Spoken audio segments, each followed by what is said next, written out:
नमस्कार मु श्रद्धा आपणको स्वागत जनाऊँगी कुक विथ श्रद्धा। चलतु देखा आज रेसिपी। आज आम बनाइबा दही पखाड़। मुझे एटी 100 ग्राम उषुना भात नहीं। आप चाहिए उषुना भात बदल अरुआ भात नहीं पारे। भात को भल भाव ठंडा करके नेबे।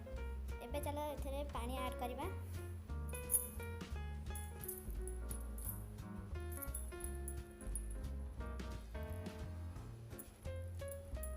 भात को देखी जस्ट भात बुड़ीला भली पानी आम एथे देबा, कारण एथे आम अधिक पानी देबा नहीं। एथे आम दही ऐड करवा।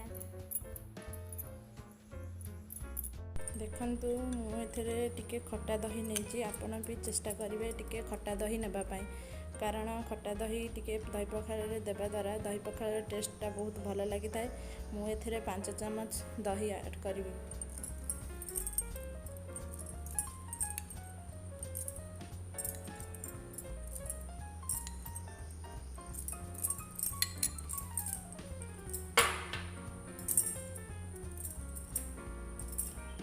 एबे देखंतु मुझे 1 इंच नहीं आंब कसिया अदा। यह दही पखाड़ देवा द्वारा दही पखाड़ टेस्ट बहुत भल लगी था।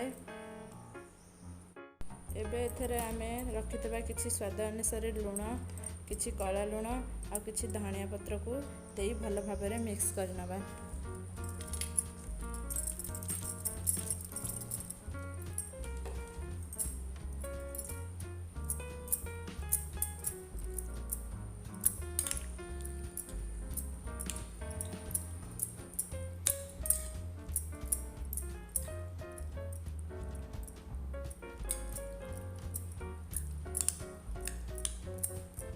देखंतु मैं भल भाव मिक्स कर नहीं। दही पखाड़ टेस्ट बढ़िया एथरे आमे गोटे फुटण करके दबा। चलतु देखा फुटण किपरि प्रस्तुत करवा। एबे देखंतु पैन टी गरम हो जाइए। एबे एथरे आमे 2 चम्मच तेल दे दबा।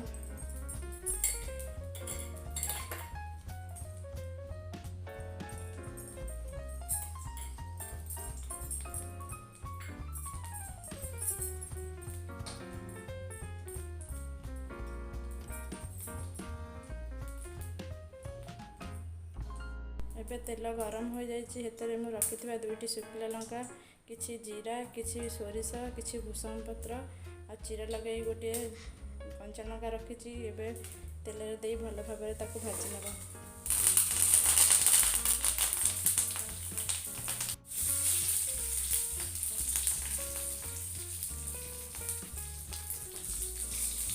देखो फुटण भी भाजी आसलानी।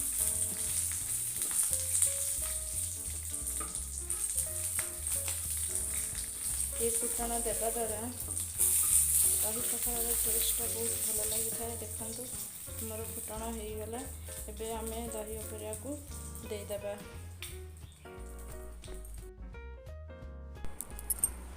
भाजिकी रखिथिबा फुटण को आमे भल भाबरे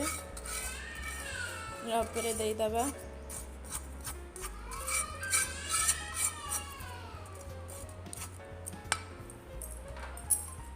या पर आमे लेंबू आउ प्याज को देकी सजाई नबा।